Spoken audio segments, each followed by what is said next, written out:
Hi everyone and welcome to Chem class. It sounds a little bit complex, but hopefully I can break it down for you. The Maxwell-Boltzmann distribution curve, we really need to understand that as we get into the topic of rates of reaction and what particular conditions will change the rate of reaction. So when you start to look at the effect of temperature and rate of reaction, you really need to understand this particular distribution curve. Now, the first thing I'm going to say about particles, okay, so what we're looking at here is a set of particles in a sample and what their kinetic energy is. So if I have any sample and there are, millions and billions and trillions of particles in that sample, particles are like humans. They are not the same. They are all unique and they possess their own amount of kinetic energy. So do not assume that all the particles are the same. So a distribution curve is where we're showing that distribution of energy amongst a sample for all of those particles. So much like us, and maybe in your classroom right now, you've got some particles that are, some people's, they're pretty much unconscious. They're pretty sleepy. They've had a pretty full-on week. And then you've always got some people in your class, some particles that, they are just ready to run a 5K run. They are full of beans. They've got lots of energy.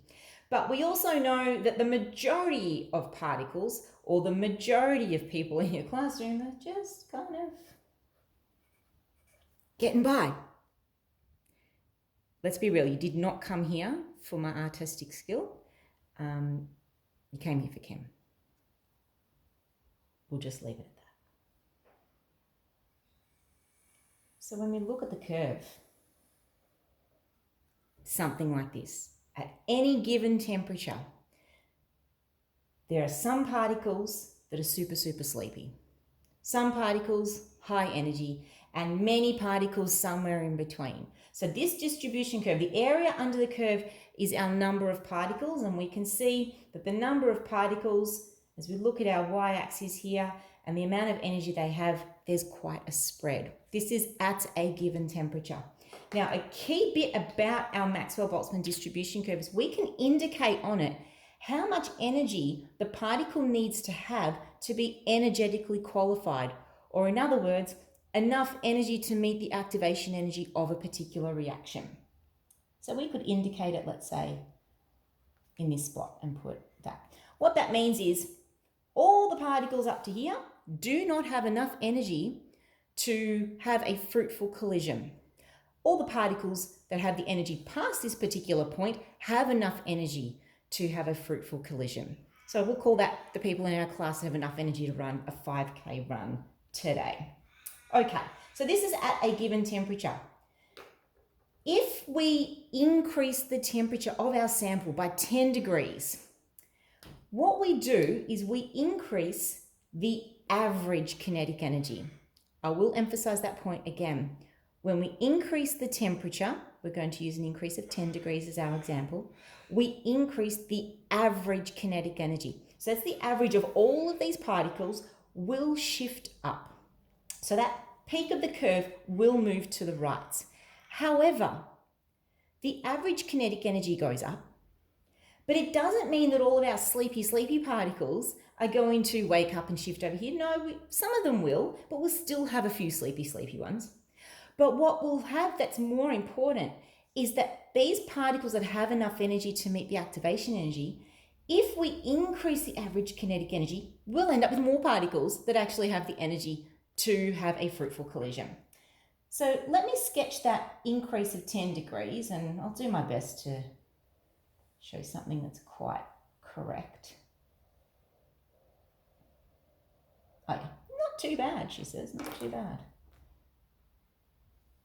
Okay, key characteristics of the curve that you do. Let's call this temperature, and we'll call this temperature plus 10 degrees.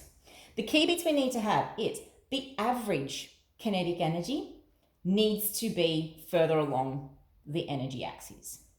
We still need to be starting right from this point at 0.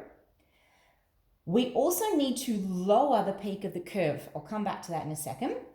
But an average increase of 10 degrees Celsius will roughly double the number of particles that are energetically qualified. If I sort of shade that in a way you might see more easily, this was originally how many particles were energetically qualified, and now this is how many particles are.